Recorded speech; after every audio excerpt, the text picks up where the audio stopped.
I was born in Glasgow on March the 16th, 1991, to a family with 3 other kids, Tom, Hannah and Joe, and my parents Beth and Tony. I was born in Glasgow and we lived there for the first 7 years of my life.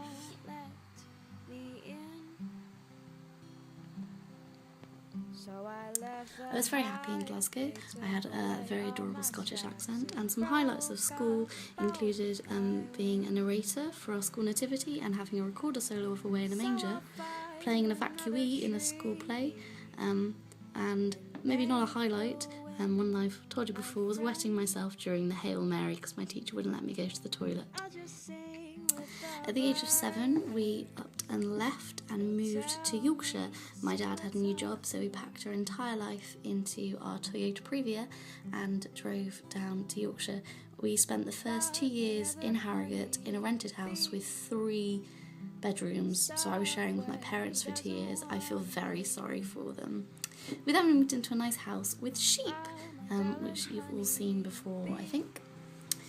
So when I was at school in Harrogate, I was very happy. I was very sporty, started doing music, and also was great at folk dancing.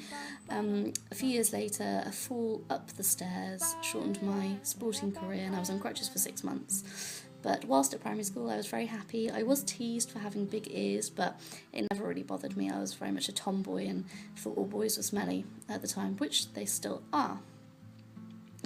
I then moved on to secondary school, and I realised that girls weren't actually very nice sometimes, but I did make friends with a girl called Ruth with lovely red hair, and Martha, who the first time I met her had very short hair, dagger earrings, and we were all a little bit scared, but she was great. I did lots of music, I did some drama and some ballet. I carried on my ballet.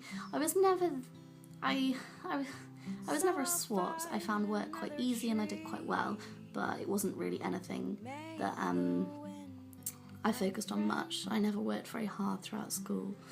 But I did some drama, Here's Me and Much Ado About Nothing, and I made some really great friends throughout my time there. I was generally quite happy but very ready to leave when the time came. I also had a very nice boyfriend called Pete, but that unfortunately came to an end in my first year at uni. I decided to apply for Cambridge kind of because why not, never expecting to get in.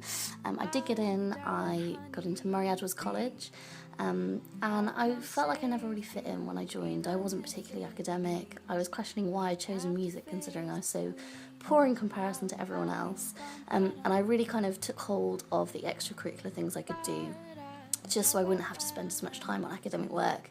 I made some really great friends in my college, and we had some really, really good times throughout my time at university.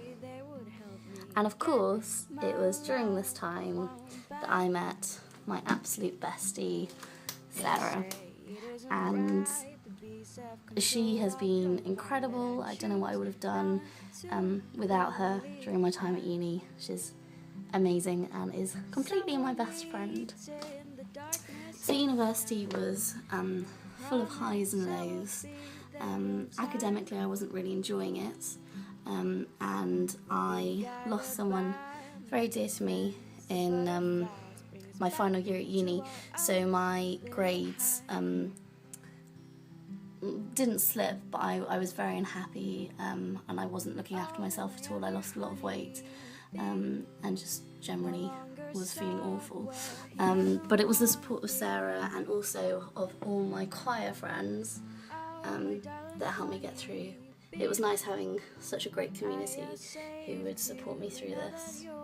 And I did it, I graduated, and the next year I wasn't quite ready to leave, and I thought I'd try conducting, so I went to work on Sundays for a year, which was amazing.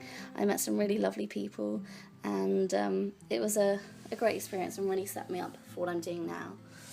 So now I'm living in the city, I'm just working in an office, but I have dreams. I'm still dreaming of being a conductor. I'm doing my best, I'm trying very hard, and hopefully something will come of it. So yeah, a very short introduction to me, and probably what you already knew, but I just thought I'd give this a go and say how much I appreciate all your love and support, and I wouldn't be who I was today without you all. So, mwah.